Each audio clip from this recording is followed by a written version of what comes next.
अस्सलाम वालेकुम स्टूडेंट्स। आज की क्लास के अंदर हम डेटाबेस सर्विसेज पढ़ेंगे एडब्ल्यूएस की।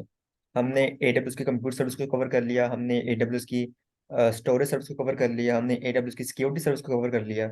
आज हम एडब्ल्यूएस की डेटाबेस सर्विस पढ़ेंगे कि एडब्ल्यूएस के अंदर, क्लाउड के अंदर हमें जो एडब्ल्यूएस वो कौन कौन सर्विस प्रोवाइड करता है रिलेटिंग टू डेटाबेसिस। तो एडब्ल्यूएस के ऊपर जो डेटाबेस की सर्विस होती है उसमें हमारे पास आता है आरडीएस। अमेजन इसका मतलब होता है अमेजोन रिलेशनल डेटाबेस सर्विस। तो ये हमारे पास एक्चुअली दो तरह की डेटाबेसेस होती हैं। ये हमने पहले भी डिस्कस किया था कि दो तरह की डेटाबेसेस होती हैं। एक होती है रिलेशनल जिसको हम सीक्वल भी कहते हैं, और एक होती है नॉन रिलेशनल जिसको हम नो एसक्यूएल भी बोलते हैं। और एडब्ल्यूएस के ऊपर आपको रिलेशनल डेटाबेस सर्विस भी मिलती है, आपको नॉन रिलेशनल डेटाबेस सर्विस भी मिलती है, दोनों मिलती हैं आपको। पहले हम रिलेशनल को डिस्कस करेंगे, उसके बाद हम नॉन रिलेशन की तरफ जाएंगे। तो रिलेशनल के अंदर जो डेटाबेस सर्विस है AWS की, उसका मतलब है Amazon RDS। उस सर्विस का नाम है Amazon RDS। ठीक है, Amazon के अंदर जो आपको रिलेशनल डेटाबेस सर्विस प्रोवाइड की जाती है उसका नाम है Amazon RDS, और उसकी फुल फॉर्म भी यही है, रिलेशनल डेटाबेस सर्विस। ठीक है, तो RDS डेटाबेस नहीं है, ये डेटाबेस सर्विस है। ये चीज आपने याद रखनी है। ठीक है, जिस तरह हमारे पास EC2 कंप्यूटर सर्विस है, S3 स्टोरेज सर्विस है, इसी तरह RDS क्या है, हमारे पास एक सर्विस है, एक हमारे पास डेटाबेस सर्विस है। पर ये हमने डिटेल में डिस्कस किया होगा, जो डेटाबेस का प्लेलिस्ट है इस यूट्यूब चैनल के ऊपर, वहां मैंने डिस्कस किया होगा रिलेशन का मतलब क्या होता है, नो रिलेशन का मतलब क्या होता है, वो हमने चीजें डिटेल में की हैं। ठीक है, तो पहले आप वो पढ़ लें, अगर आपको नहीं पता इन चीजों को तो फिर यहाँ पे आप आए। यहाँ से स्टार्ट करते हैं जी। आरडीएस क्या है? Manage database service that sets up and operates a relational database in the cloud. एक तो चीज ये क्लियर हो गई कि हमारे पास आरडीएस एक रिलेशनल डेटाबेस सर्विस है। दूसरी चीज आपने ये याद रखना है कि ये मैनेज डेटाबेस सर्विस है। मैनेज्ड, आपको ये आइडिया है ना कि क्लाउड के अंदर अगर हम कहीं भी मैनेज का लफ्ज पढ़ते हैं तो उसका मतलब क्या होता है? किसी को आइडिया है इसका?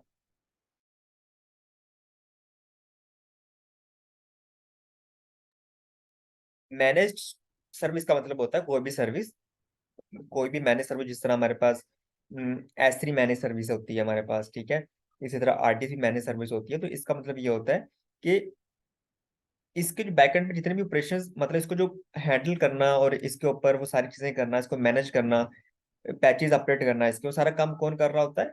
AWS वाले बैकएंड में खुद कर रहे होते हैं। ठीक है, तो इसलिए इसको हम मैनेज सर्विस बोलते हैं। जिस तरह हमने क्लाउड सर्विस मॉडल पढ़े थे, infrastructure as service, platform as service and software service. तो सॉफ्टवेयर और प्लेटफॉर्म के अंदर कौन सी सर्विस आती है? मैनेज सर्विस आती है। लेकिन जो EC2 होता है, जो इंफ्रास्ट्रक्चर के अंदर आता है, उसके अंदर वो अनमैनेज सर्विस होती है, वो हमें खुद मैनेज करना पड़ता है हमें। ठीक है, तो ये मैनेज सर्विस है RDS। मैनेज का मतलब क्या है? मैनेज का मतलब ये है कि आपने एक डेटाबेस बना दी, ठीक है, अब कल को डेटाबेस का साइज इंक्रीज करना है तो आप खुद नहीं करेंगे, मैनुअली नहीं करेंगे, ये ऑटोमेटिकली हो जाएगा इसका साइज इंक्रीज। ठीक है, अगर इसको ज्यादा स्टोरेज चाहिए होगी वो भी इंक्रीज हो जाएगी, अगर इसको ज्यादा कंप्यूट कैपेसिटी चाहिए होगी वो भी ऑटोमेटिकली इंक्रीज हो जाएगी, AWS वाले खुद कर देंगे इसको। इसलिए इसको बोलते हैं मैनेज सर्विस, तो हमें खुद नहीं करना पड़ता।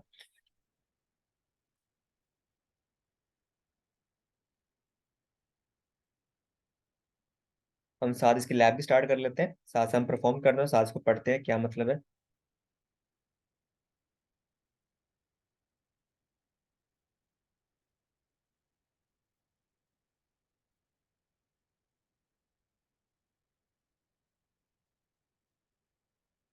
Amazon RDS यूज केसेस, तो इसके यूज केसेस वही हैं जो हमने पहले पढ़े थे कि जो एक रिलेशन डेटाबेस कहाँ कहाँ यूज हो सकती है, उसके लिए हम RDS को यूज कर सकते हैं। अगर आपके पास स्ट्रक्चर्ड डाटा है उसको स्टोर करने के लिए हम RDS का यूज कर सकते हैं। कोई कॉम्प्लेक्स क्वेरी, कॉम्प्लेक्स डाटा आपको उसको चलाने, उसको स्टोर करने के लिए हम RDS का यूज कर सकते हैं। ठीक है, वेब एंड मोबाइल एप्लीकेशंस, उन्होंने बैकएंड स्टोरेज यूज करनी है तो उसके लिए आप RDS यूज कर सकते हैं।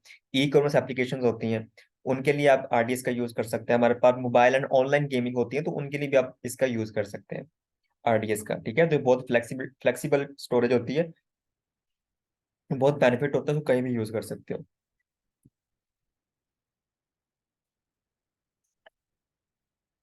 अब हम पढ़ते हैं DB इंस्टेंस क्या होता है, database instance. A DB instance is isolated database environment that runs in the cloud. ठीक है, अब होता क्या है, अब मैंने एप्लीकेशन रन करनी है क्लाउड सर्वर के ऊपर, ठीक है। मुझे कोई वेबसाइट होस्ट करनी है, मुझे एप्लीकेशन बनानी है क्लाउड सर्वर के ऊपर। तो मैं क्या करूंगा, किसी को पता है? मैं वहां पे क्या करूंगा, एक EC2 बनाऊंगा, ठीक है।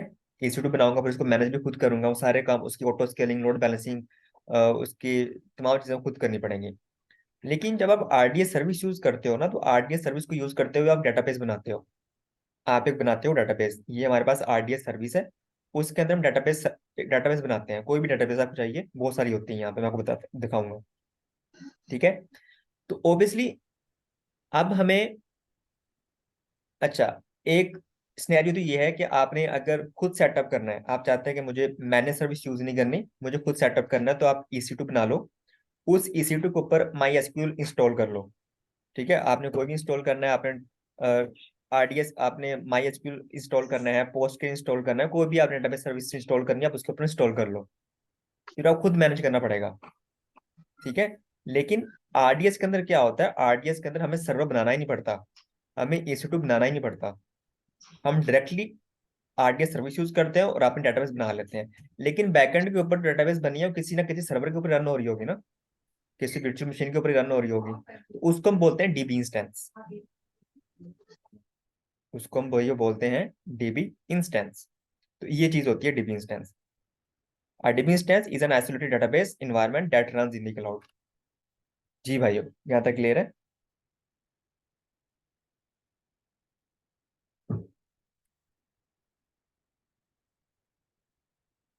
ये देखें, अब मैं पहले आपको यहाँ अच्छा, आपने डेटाबेस बनानी है, कहाँ चला गया?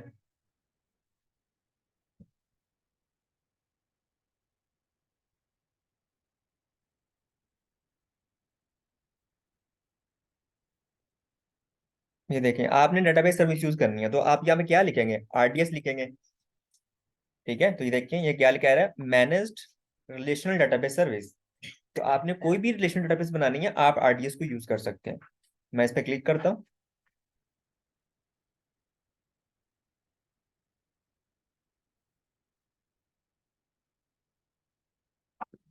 अब यहाँ पे देखिए, हमारे पास आ रहा है क्रिएट डेटाबेस। तो आपने डेटाबेस क्रिएट करनी है, तो उस पर क्लिक करें। अब ये चीजें जो मैं आपको दिखाना चाह रहा हूँ, कि यहाँ आपके पास बहुत सारे ऑप्शंस होते हैं, ठीक है। जो RDS है हमारे पास डेटाबेस सर्विस। आप डेटाबेस सर्विस के अंदर आपने कोई भी डेटाबेस यूज करनी है, आप यहाँ पे आके यूज कर सकते हो। आपने MySQL यूज करनी है, आपने पोस्टग्रे यूज करनी है, MariaDB, ओरेकल, यहाँ पे बहुत सारी है। IBM की है, माइक्रोसॉफ्ट SQL सर्वर है। तो आपने कोई भी डेटाबेस सर्विस यूज करना है, तो आप यहाँ पे आके यूज कर सकते हो, ठीक है। एक्चुअली होता क्या है, मैं अभी ये अभी एक्सप्लेन कर रहा हूँ। सबसे पहले आता है RDS। ये आ गया RDS, सबसे ऊपर वाली लेयर। इसके अंदर जो आपको यहाँ पे डिफरेंट डेटाबेसेस मिल रही है ना, ये वाली सारी, ये होती हैं डेटाबेस। ये डेटाबेसेस नहीं है एक्चुअली, इनको हम बोलते हैं डेटाबेस इंजन। ये डेटाबेस इंजन होते हैं। MySQL database engine, Postgre engine, MySQL engine, MariaDB, Oracle engine, तो सारे इंजन हैं। जब हम इनमें से कोई भी एक सिलेक्ट कर लेते हैं, तो फिर उसके अंदर जाके हम खुद अपने डेटाबेसेस क्रिएट करते हैं किसी नेम से, ठीक है। लेकिन इनको आप डेटाबेसेस भी कह लें, लेकिन डेटाबेस इंजन ज्यादा सूटेबल है इनके लिए, तो इनको हम डेटाबेसेस भी वैसे बोल देते हैं, बट डेटाबेस इंजन होते हैं हमारे पास। तो RDS बहुत सारे डेटाबेस इंजन को सपोर्ट करता है, ये आप देख सकते हैं। अब RDS किन किन डेटाबेस इंजन को सपोर्ट करता है? RDS सपोर्ट करता है MySQL को, अरोरा को, माइक्रोसॉफ्ट SQL को, पोस्टग्रे को, MariaDB को, ओरेकल को। आप कोई भी डेटाबेस इंजन बनाना चाहते हैं, कोई भी डेटाबेस यूज करना चाहते हैं, आप सिंपली RDS पे आए, और वहां पे आप कोई एक यूज कर लें। यहाँ पे एक और उन्होंने नई ऐड किया अभी, IBM DB2, ये न्यू ऐड किया है, ये यहाँ पे नहीं लिखा हुआ यहाँ पे, ठीक है। लेकिन ये उन्होंने ऐड कर दिया,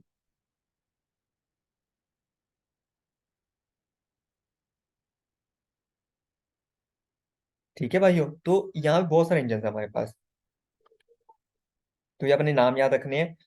एग्जाम के अंदर जो किसी तरह पूछा जाता है कि जो RDS होता है वो किन किन डेटाबेस इंजन को सपोर्ट करता है, तो उसके लिए अभी सारे क्वेश्चन आंसर है। MySQL को, अरोरा को, पोस्टग्रे, माइक्रोसॉफ्ट SQL, MariaDB और ओरेकल, तो ये सारे रिलेशनल डेटाबेसेस हैं सारी। DB इंस्टेंस क्लास,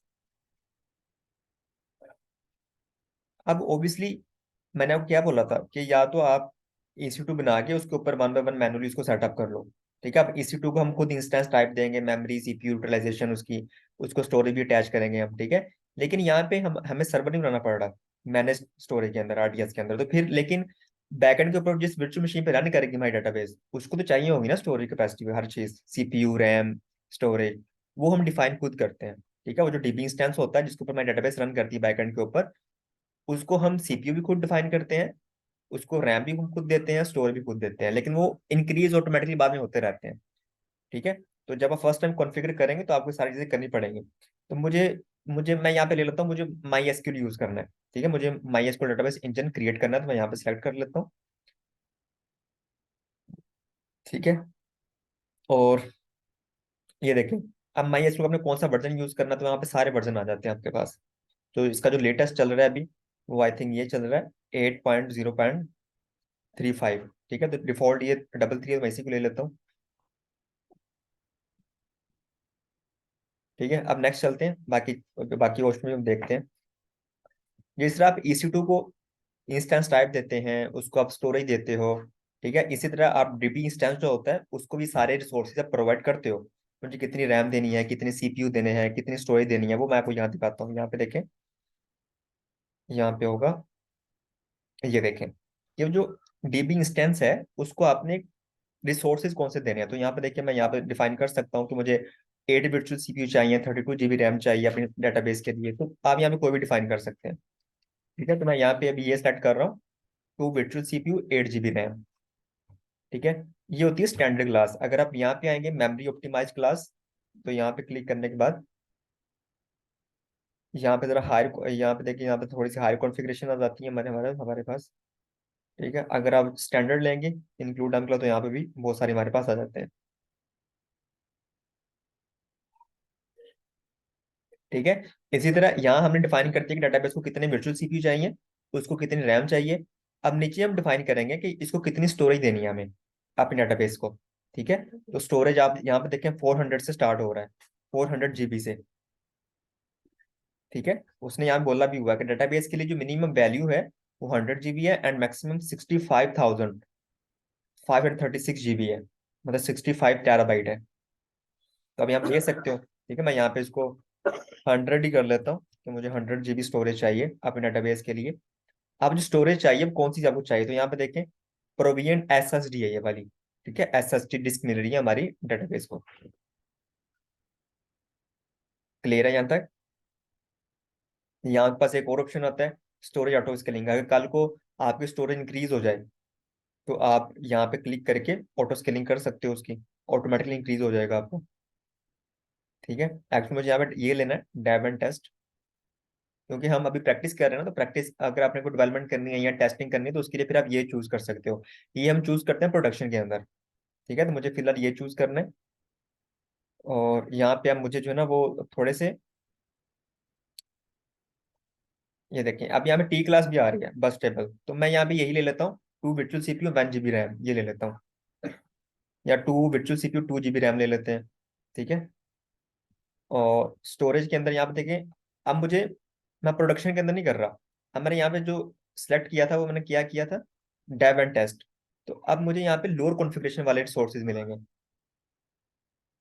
अब यहाँ पे देख सकते हैं कि पहले मिनिमम जो थी वो 100 GB आ रहा था, यहाँ पे मिनिमम 20 GB आ रहा है, तो मैं 20 ही ले लेता हूँ। ठीक है। तो इस तरह भी होता है। अगर आपने इसकी स्टोरेज ऑटो स्केलिंग करनी है, तो आप यहाँ पे कर सकते हैं कि स्टोरेज ऑटो स्केलिंग की हो जाए। जैसे ही आपकी डाटाबेस की स्टोरेज इंक्रीज होगी ना, कैसे, आप यहाँ पे कोई थ्रेशोल्ड लगाते हो कि जैसे मेरे डेटाबेस की स्टोरेज 10 GB से इंक्रीज हो, आपने उसकी स्टोरेज इंक्रीज कर देनी है। The minimum value 20 GB and the maximum value, अच्छा यहाँ पे जो ना हमने 20 लिया हुआ है ना, तो हम यहाँ पे करेंगे,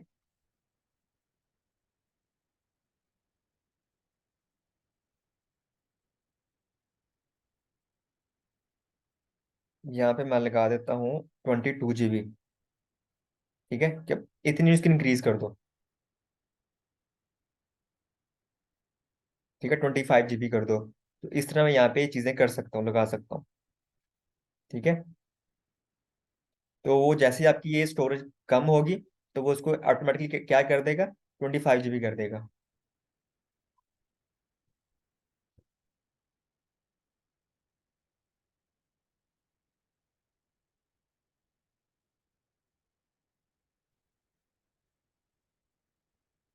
ठीक है भाइयों। तो ये जो क्वेश्चंस है, ये एग्जाम में पूछे जाने वाले क्वेश्चंस हैं आपके पास। अब आरडीएस के अंदर हमें कुछ बैकअप ऑप्शंस भी देखने को मिलते हैं। तो बैकअप दो तरह के होते हैं, एक होता है ऑटोमेटिक बैकअप, एक होता है मैनुअल बैकअप। अगर आप चाहते हैं कि मैं मैनुअल बैकअप लेना चाहता हूँ डेटाबेस का, तो आप मैनुअल भी उसको ले सकते हैं। अगर आप चाहते हैं कि ऑटोमेटिकली मेरा बैकअप लग जाए, ठीक है, रात को 12 बजे या जो भी आप टाइम स्पेसिफाई करेंगे, उस टाइम पे आपके डेटाबेसेस के बैकअप बनते रहेंगे। ठीक है। और वो जो है ना, आप जहाँ भी इसको चाहें, S3 के अंदर जहाँ भी आप उसको स्टोर करना चाहें, वहां पे स्टोर होते रहेंगे। ठीक है। तो ये होता है यहाँ पे, because Amazon RDS is fully manage service, one task that is automatically perform is the periodic backup of database instance. Periodically होते हैं ये वाले। आप यहाँ पे कोई भी टाइम स्पेसिफाई कर सकते हो कि भाई इस टाइम पे मेरे बैकअप हो जाए। जिस तरह व्हाट्सएप यूज करते हो, तो व्हाट्सएप के ऊपर एक ऑप्शन आता है ना चैट बैकअप्स का, तो वहां पे टाइम लगा देते हो, कोई रात को 2 बजे या जितने बजे भी आप वहां पे टाइम स्पेसिफाई करते हो, उस टाइम पे आपके चैट के बैकअप क्रिएट हो जाते हैं। तो सेम यहाँ पे हमारे पास होता है। The entire instance is backed up to a storage volume snapshot during a specified backup window. It is retain according to specified backup retention period. तो वहां पे रिटेंशन पीरियड भी हम डिफाइन करते हो। The first snapshot every instance contain the full data. Subsequent shots are the incremental। ये चीज important है। देखें, आपकी डेटाबेस है, हम यहाँ पे एग्जांपल ले लेते हैं। ये आपकी डेटाबेस है, ठीक है। अब डेटाबेस के अंदर आपने कोई वैल्यू स्टोर कर दिया, आपने यहाँ पे स्टोर कर दिया ए, फिर यहाँ पे स्टोर कर दिया बी। एग्जाम्पल ले रहा हूँ, ठीक है, एग्जाम्पल ले रहे हैं सिर्फ हम। चाहे आप इसका मैन्युअली बैकअप लें या चाहे आप इसका ऑटोमेटिक बैकअप लें, लेकिन फर्स्ट टाइम जब भी आप बैकअप लेंगे इसका, चाहे मैनुअल तरीके से या चाहे ऑटोमेटिक तरीके से, आपकी पूरी डेटाबेस का बैकअप लिया जाएगा। ठीक है। ये पूरी डेटाबेस का बैकअप क्रिएट हो जाएगा आपका, और एक वॉल्यूम के अंदर जाकर स्टोर हो जाएगा। ठीक है। तो वो जो है ना, आप, ये आपका बैकअप यहाँ पे आके स्टोर हो गया। यहाँ पे ए है और बी है, ये लिखा हुआ है। अब नेक्स्ट डे आपने यहाँ पे सी ऐड कर लिया और डी भी ऐड कर लिया। अब नेक्स्ट टाइम जब आप बैकअप करेंगे, सेकंड बैकअप, वो इन दोनों का बैकअप नहीं लेगा दोबारा। वो जो आपने न्यू चीजें ऐड की हैं, इनका बैकअप यहाँ पे लेगा। इसको हम बोलते हैं इंक्रीमेंटल बैकअप। कि जो चीज आप एड जोन कर रहे हैं, सिर्फ उन्हीं का बैकअप हो रहा है, जो चीजें पहले से यहाँ पे ऐड है उनको दोबारा वो ऐड नहीं कर रहा। तो यहाँ पे इंक्रीमेंटल बैकअप्स होते हैं AWS के अंदर। तो ये भी चीज आपने याद रखनी है। तो इंक्रीमेंटल बैकअप्स भी मैं आपको यहाँ दिखा देता हूँ, यहाँ पे होगा कहीं पे।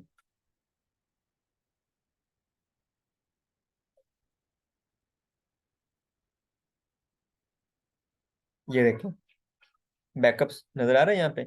इनेबल ऑटोमेटिक बैकअप, अगर तो आप यहाँ पे ऑटोमेटिक ले रहे हैं, तो वो ऑटोमेटिक ले लेगा। ठीक है। जो भी अब यहाँ पे टाइम स्पेसिफाई करेंगे, वो उसको ऑटोमेटिक ले लेगा।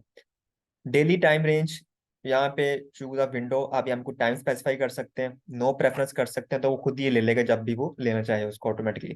ठीक है। तो यहाँ पे आप कोई टाइम स्पेसिफाई भी कर सकते हैं। ठीक है।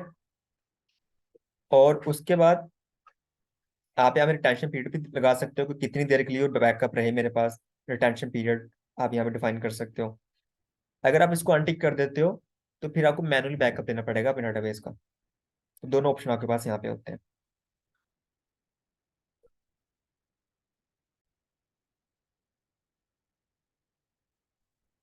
अब यहाँ पे हमें बताएगा कि आपने जब काम करना है आरडीएस के ऊपर, तो आपने जो कॉन्फ़िगर किस तरह करना था, यहाँ पे आपको कॉन्फ़िगरेशन डिटेल बताएगा। तो वो कहता है कि जब भी आप इसको ओपन करेंगे, तो आपके पास शुरू में दो ऑप्शन आएंगे, एक होता है स्टैंडर्ड क्रिएट और एक होता है इजी क्रिएट। मैं आपको यहाँ पे दिखा भी देता हूँ। जब भी कोई डेटाबेस आप चूज करेंगे, तो शुरू में आपके पास दो ऑप्शन आएंगे, एक होता है स्टैंडर्ड, एक होता है इजी। अगर आप स्टैंडर्ड चूज करते हो, स्टैंडर्ड का मतलब ये होता है कि आप सारी कॉन्फ़िगरेशन खुद करोगे कस्टमाइज तरीके से। बट अगर आप इजी करोगे, तो इजी से बहुत सारी कॉन्फ़िगरेशन ऐसी होती हैं जो आप नहीं कर सकते, जो ऑटोमेटिकली हो जाएंगी according to AWS best practices. ठीक है। तो आप इनमें से कोई भी चूज कर सकते हो, बट मोस्टली हम इसी ऑप्शन के साथ जाते हैं स्टैंडर्ड। हम खुद उसको कस्टमाइज तरीके से क्रिएट करते हैं डेटाबेस को, अपनी मर्जी से उसकी कॉन्फ़िगरेशन सेट करते हैं। ठीक है। यहाँ पे ये बताया गया है, आपने इसको पढ़ना है, बहुत इंपॉर्टेंट चीजें हैं, इसको छोड़ना नहीं है आपने। फिर हम क्या करते हैं, वो कह रहे हैं how to create database instance. फिर आप कोई ना कोई डेटाबेस चूज करते हो। यहाँ पे आपसे बताया गया कि आपने कहाँ पे स्टार्ट करना है, कहाँ पे जाना है, वो चीजें बताई गई है।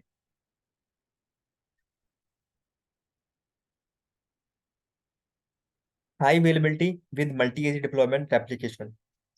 जब हम डेटाबेस बनाते हैं तो डेटाबेस बनाने के लिए हमारे हमारे पास एक ऑप्शन आता है रेप्लिकेशन का। हाई अवेलेबिलिटी रेप्लिकेशन का ऑप्शन आता है। मैं आपको दिखा देता हूँ पहले। ये देखें, मैं यहाँ पे जाता हूँ। ये देखें, वो कह रहा है कि आप डेटाबेस तो बना रहे हैं, तो आप मल्टी एजी बना रहे हैं या सिंगल एजी बना रहे हैं। अगर तो मैं ये ऑप्शन सेलेक्ट करूंगा मल्टी एजी, तो इससे क्या होगा कि मेरी डेटाबेस की एक कॉपी क्रिएट हो जाएगी within the same region but different availability zone. ठीक है। जिस तरह अगर मेरे पास फर्ज कर लें, ये मेरा रीजन है, ठीक है, और इस रीजन के अंदर मेरे पास कोई दो अवेलेबिलिटी जोन आ रहे हैं, तीन आ रहे हैं, जितने भी आ रहे हैं। अगर मैंने डेटाबेस यहाँ पे बनाई हुई है, आरडीएस यहाँ मैंने क्रिएट की है, तो अगर मैं if I go with multi AG option, मेरी डेटाबेस की एक कॉपी यहाँ भी क्रिएट हो जाएगी ऑटोमेटिकली। क्यों क्रिएट हो जाएगी? क्योंकि अगर कल कोई ऐसा डिजास्टर आ जाए, यहाँ पे मुझे डेटाबेस एक्सेस ना हो पाऊँ मैं, यहाँ पे मेरा डाटा लॉस हो जाए, कोई ऐसा मसला आ जाए, तो मैं उसको यहाँ से एक्सेस कर सकता हूँ फ्रॉम डिफरेंट अवेलेबिलिटी जोन। ठीक है। तो ये जो रेप्लिकेशन होती है, ये विद इन रीजन होती है, अक्रॉस रीजन नहीं होती है वाली। ठीक है, ये भी चीज आपने याद रखनी है। एक हमने पढ़ा था S3। S3 के अंदर हमने क्या पढ़ा था? S3 के अंदर हमने पढ़ा था कि अगर आपके पास कोई यहाँ पे जोन बने हुए हैं और आप किसी एक जोन के अंदर जाके S3 सर्विस यूज करते हो, तो AWS वाले क्या करते हैं, आपके डाटा को इन डिफरेंट अवेलेबिलिटी जोन जाके स्टोर कर देते हैं, तीन डिफरेंट लोकेशन के ऊपर, but within same region. लेकिन यहाँ पे क्या होता है, यहाँ भी विद इन सेम रीजन रहता है, वो अलोंग रीजन नहीं जाता। तो यहाँ S3 के अंदर और आरडीएस के अंदर, दोनों के अंदर ये चीज आपने याद रखनी है।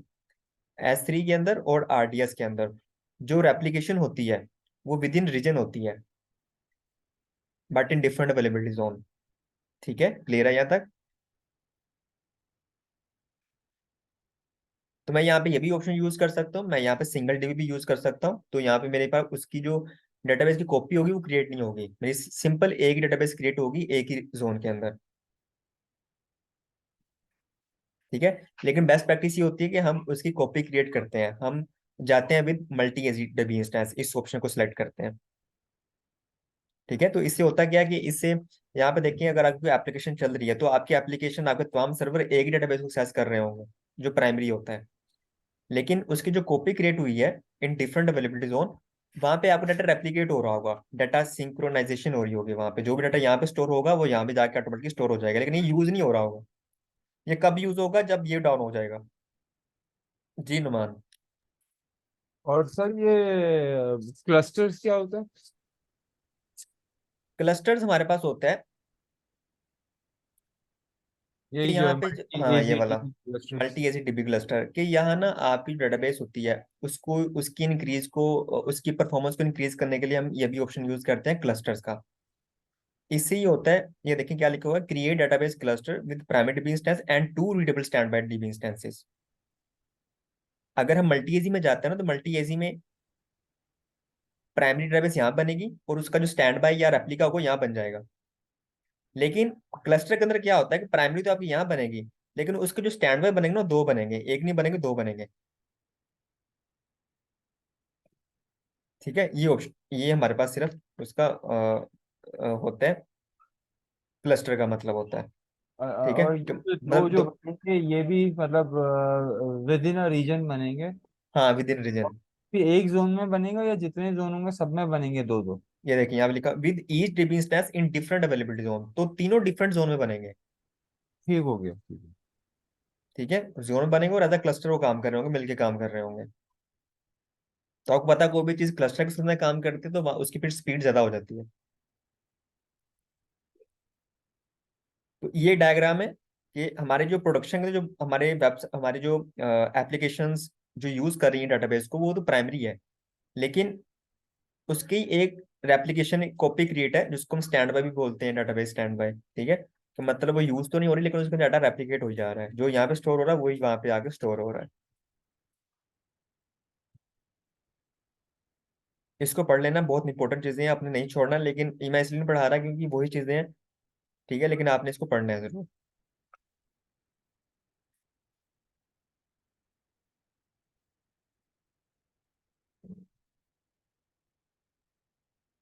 ये देखें कि फिर हमारे पास आता है फेल ओवर, कि अगर आपकी प्राइमरी डेटाबेस फेल हो गई, वहां आपको डिजास्टर आ गया, आप सक्सेस नहीं कर पा रहे, तो फिर आपकी ट्रैफिक वो ऑटोमेटिकली कहाँ पे शिफ्ट हो जाती है, दूसरे डेटाबेस के ऊपर, आरडीएस स्टैंड बाई के ऊपर शिफ्ट हो जाती है, तो ये ऑटोमेटिकली हो जाती है।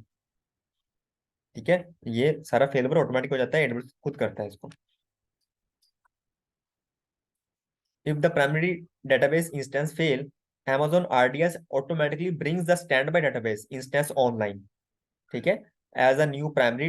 तो ये हमारा प्राइमरी बन जाता है, जब ये फेल हो जाता है तो ये प्राइमरी बन जाता है, और फिर इसको तमाम एप्लीकेशन यूज करती हैं। Request from both applications are then directed to the new primary instance automatically by AWS. ठीक है, the requesting application use the DNS endpoints to reference the database by name. As a result, the failover happens without needing to change the application code. Also notice that no data loss occurs because of the synchronous replication. यहाँ पे कोई भी data नहीं होता, loss नहीं होता, क्योंकि जो भी डाटा यहाँ पे स्टोर हो रहा था वो यहाँ भी स्टोर हो रहा होता है। ठीक है, ऑटोमेटिकली स्टोर हो रहा होता है।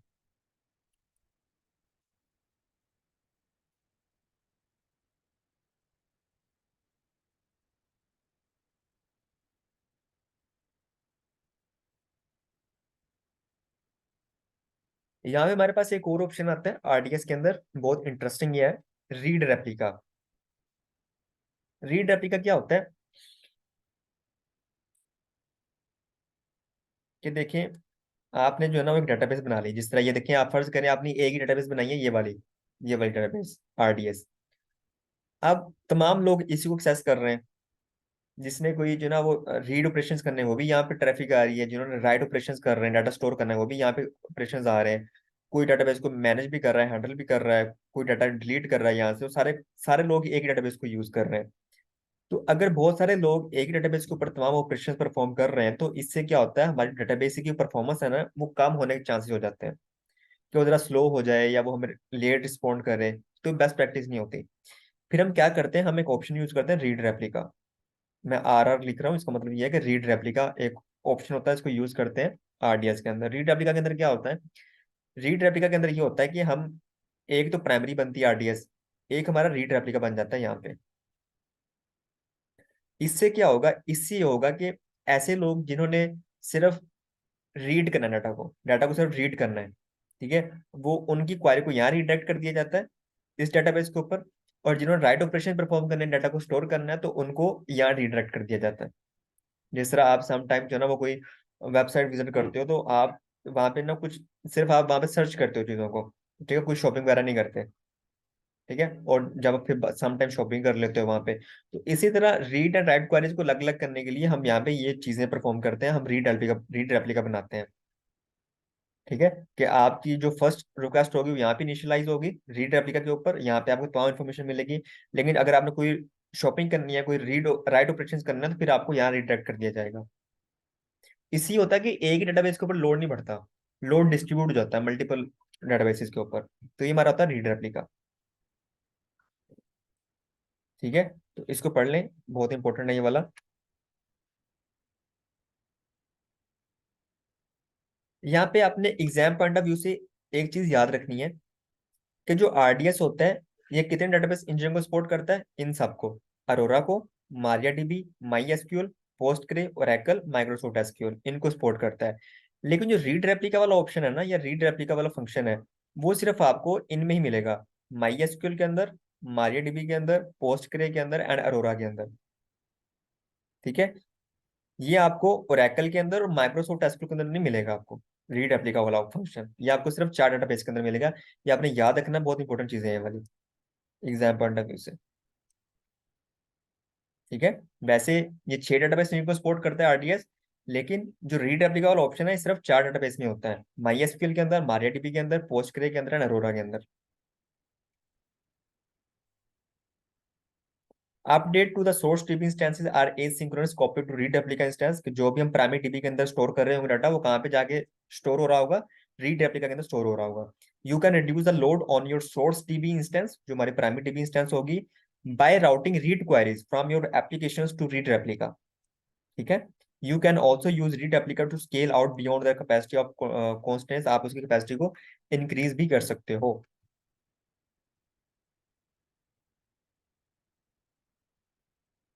ठीक है भाइयों, ये देखें यहाँ पे एक और चीज याद रखनी है, read replica can be created in a different region from the primary DB instance.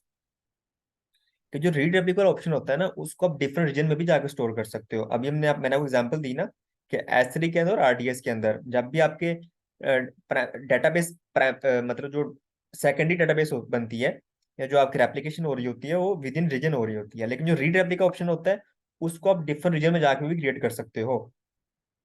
ठीक है, उस जब आप रीड रेप्लिका सेलेक्ट करते हो, तो वहां पे ऑप्शन आता है कि आप इसको किस रीजन के अंदर जाकर स्टोर करना चाहते हैं, तो उसके लिए आप डिफरेंट रीजन भी स्टोर कर सकते ले सकते हो। जरूरी नहीं है कि आप रीड रेप्लिका भी आपने सेम रीजन के अंदर ही बनाना है जहाँ पे आपकी प्राइमरी डेटाबेस चल रही है, जरूरी नहीं है।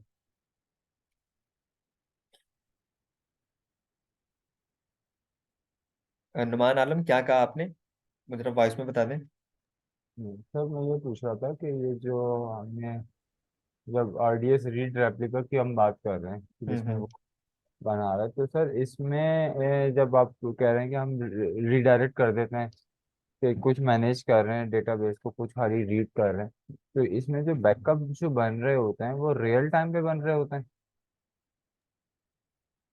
यहाँ पे कुछ ऐसा होता है कि आपकी एक प्राइमरी जैसे डीबी कि हमने इंस्टेंस है। पहले देखा है ना, हम बैकअप में क्या कर रहे हैं, हम उसको डिफाइन कर रहे हैं कि किसी एक टाइम पे रात को 12 बजे, 2 बजे, 3 बजे बैकअप ले लो हम्म। पीरियोडिकली। हमने उनको डिफाइन कर दिया। पर इस सिनेरियो के अंदर तो डेटाबेस जो है वो बैकअप, वो तो हमें इंस्टेंटली चाहिए होगा कि वो बिल्कुल रियल इंस्टेंटली, बैकअप बिल्कुल कर यहाँ रहा हूँ। पे इंस्टेंटली रियल टाइम में जा रहा होगा, इंस्टेंटली जा रहा होगा। ठीक है, ठीक। ठीक है, अगर कोई यहाँ पे कोई रीड किसी ने डाटा को स्टोर किया, तो फौरन से यहाँ पे जाके ना रेप्लिकेट हो जाएगा रीड रेप्लिका के अंदर। अगर हम दूसरे की बात करें, जहाँ पे हम पहले वाला मल्टीजी पढ़ रहे थे, वहां पे थोड़ा बहुत डिफरेंस आ सकता है। ठीक है, तो मिनट्स का वहां पे डिफरेंस, लेकिन यहाँ पे डिफरेंस नहीं आता। यहाँ पे फौरन से वो उसको इंस्टेंटली जो है ना, वो वहां पे रेप्लिकेट कर रहा होता है डाटा को। फिर इसका फायदा है ना कि अगर यहाँ पे हमने डाटा स्टोर किया और वो 2 दिन बाद यहाँ पे जाके अपडेट हो रहा है, तो उसका फायदा क्या फिर हमें रीड रेप्लिका का? तो यही इसका एज है। हाँ बिल्कुल। Okay, okay.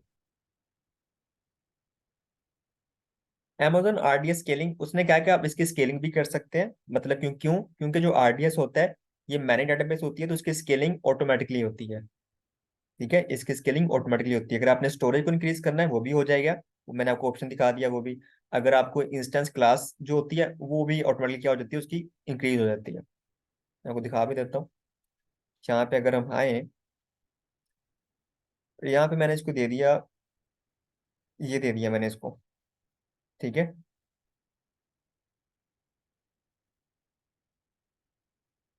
DB3, जिसमें 2 वर्चुअल CPU और 2 GB रैम है। लेकिन अगर कल को यहाँ पे लोड बढ़ गया इसके ऊपर, ठीक है, इसकी मेमोरी यूटिलाइजेशन या CPU यूटिलाइजेशन काम होने लगी, तो इसको वो ऑटोमेटिकली इंक्रीज कर देगा, एंड वाले खुद से इसको इंक्रीज कर देंगे। ठीक है भाइयों, तो ये भी आपको यहाँ पे परेशान होने की जरूरत नहीं है। और इसी तरह जो स्टोरेज है, तो यहाँ पे भी पहले हमें ऑप्शन मिल रहा है ऑटो स्केलिंग का। ये मैंने यहाँ पे इनेबल भी किया हुआ है, तो इसको फिलहाल डिसेबल कर देते हैं। हम लैब परफॉर्म करें तो यहाँ पे हम इसको इनेबल नहीं करेंगे। ठीक है, तो यहाँ पे भी उसकी ऑटो स्केलिंग हो जाएगी। तो आपकी डेटाबेस ऑटोमेटिकली इंक्रीज होती रहती है, उसका साइज इंक्रीज होता रहता है। ठीक है, आपको आप परेशान होने की जरूरत नहीं है कि डेटाबेस डाउन हो जाएगी। ठीक है, उसके ऊपर ट्रैफिक ज्यादा आ गई, या उसके ऊपर बर्डन ज्यादा आ गया, लोड आ गया, आपको इसके बारे में परेशान होने की जरूरत नहीं है, क्योंकि ये चीजें पहले करते जब हम ऑन प्रेमिस के ऊपर काम करते थे। अब क्योंकि हम क्लाउड के ऊपर आ गए हैं, तो क्लाउड के ऊपर इस तरह की हम बातें नहीं करते।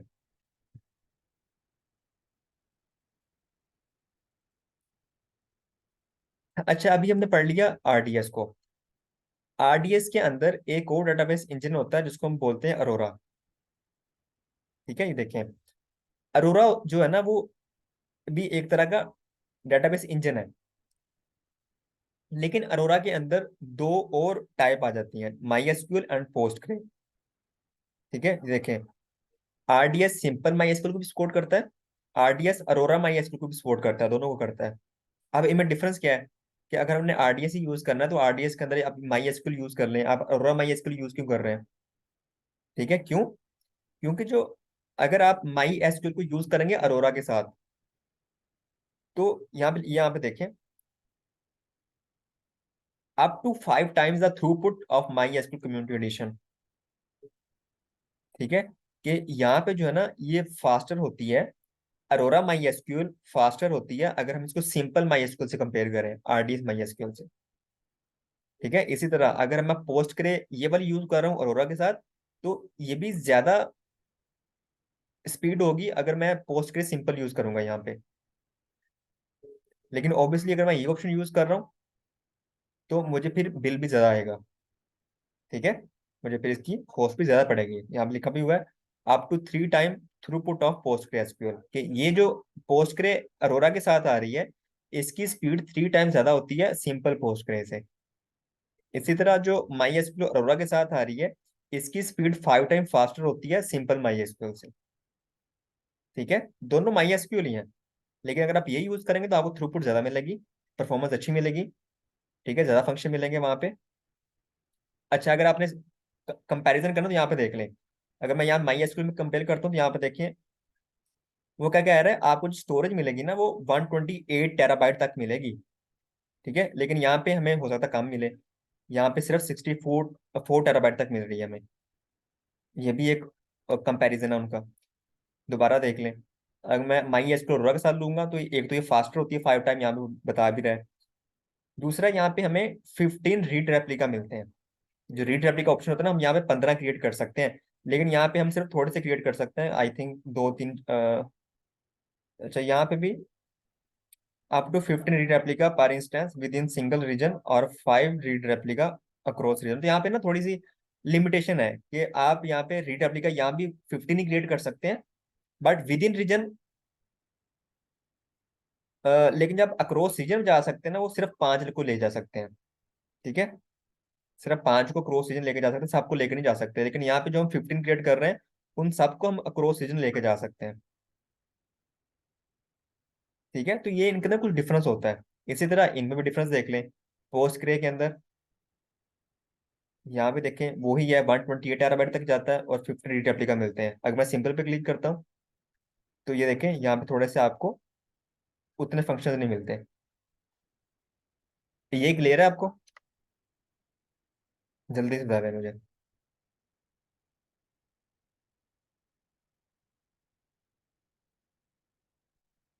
अरोरा पढ़ लेते हैं।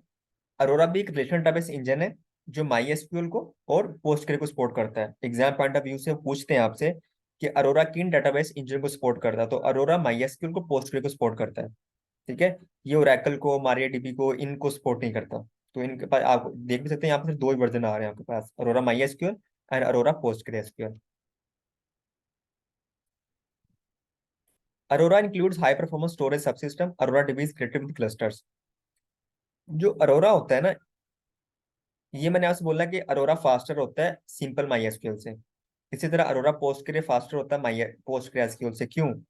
क्योंकि जो अरोरा होता है इसके अंदर क्लस्टर्स बन रहे होते हैं, डेटाबेस एज अ क्लस्टर के रूप में काम कर रही होती हैं, मिलके काम कर रही होती हैं। ठीक है, अगर आप एक क्रिएट करेंगे तो 2 बनेंगे, 2 क्रिएट करेंगे तो 4 बनेंगे, उसका क्लस्टर भी बनेगा ऑटोमेटिकली। इसलिए इसकी स्पीड ज्यादा होती है सिंपल से।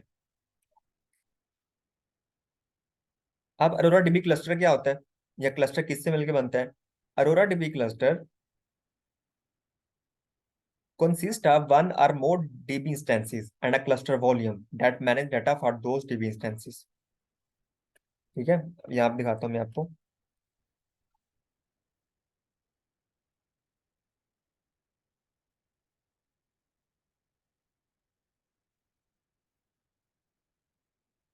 जब भी आप अरोरा के ऊपर काम करेंगे, हम इसकी लैब भी करेंगे कल को, जब भी आप अरोरा बनाएंगे डेटाबेस तो उसका हमेशा क्लस्टर बनेगा। मतलब वो सिंगल नहीं बनेगी, एक प्राइमरी बनेगी और एक उसका रेप्लिका बनेगा, जिस तरह हम आरडीएस के अंदर देख रहे थे। तो इसको बोलते हैं cluster. Primary plus replica is equal two cluster. Two types of database instances make up an Aurora DB cluster, primary plus replica. ठीक है, तो प्राइमरी क्या होता है? जहाँ पे इनिशियल रिक्वेस्ट आ रही होती है, जहाँ पे सारे राइट ऑपरेशन हो रहे होते हैं। The primary DB instance is the main instance. The instance allow us read and write operation and allow us for data modification. ठीक है भाइयों, तो यहाँ पे रीड ऑपरेशन भी हो रहे होते हैं प्राइमरी के ऊपर, राइट ऑपरेशन भी हो रहे होते हैं। लेकिन जो रेप्लिका होता है, replica connects through same storage volume as a primary DB instance and the supports only read operations। तो इसके ऊपर से रीड ऑपरेशन हो रहे होते हैं, ठीक है। और प्राइमरी और अरोरा के दरमियान जो वॉल्यूम होता है वो शेयर्ड होता है, वो दोनों मिलके उसको यूज कर रहे होते हैं, ठीक है। तो इसलिए ये दोनों मिलके क्लस्टर बनाते हैं आपस में। मैं आपको दिखाऊंगा अभी इसको लैब के अंदर।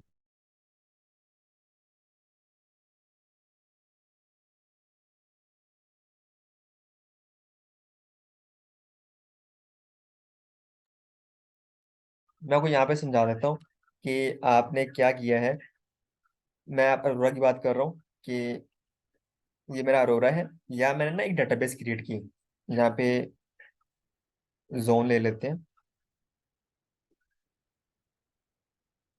यहाँ मैंने एक डेटाबेस क्रिएट की, अरोरा, ठीक है।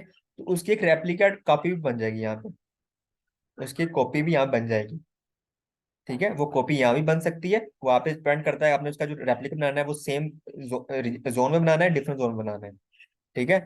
अगर तो ये डिफरेंट जोन में बनेगी कॉपी, तो उनके दरमियान जो ना एक वॉल्यूम शेड हो रहा होगा, जो वॉल्यूम होगा एक, वो प्राइमरी भी उसको यूज कर रहा होगा और रेप्लिका भी उसी को यूज कर रहा होगा। तो इसलिए क्लस्टर के में काम करेंगे, उनके अपने अपने वॉल्यूम नहीं होंगे। आरडीएस के अंदर उनके अपने अपने वॉल्यूम होंगे, प्राइमरी का अपना वॉल्यूम होगा, आरडीएस का अपना वॉल्यूम होगा, लेकिन यहाँ पे शेड होगा। क्लस्टर है ना, तो वो शेड होगा। इसी तरह अगर आप उसके रेप्लिका को यहाँ बनाएंगे विद इन सेम जोन जहाँ पे प्राइमरी पड़ा हुआ है, तो उनके दरमियान फिर भी एक वॉल्यूम क्रिएट हो जाएगा जो शेड होगा दोनों के दरमियान। तो क्लस्टर के में काम कर रहे होंगे,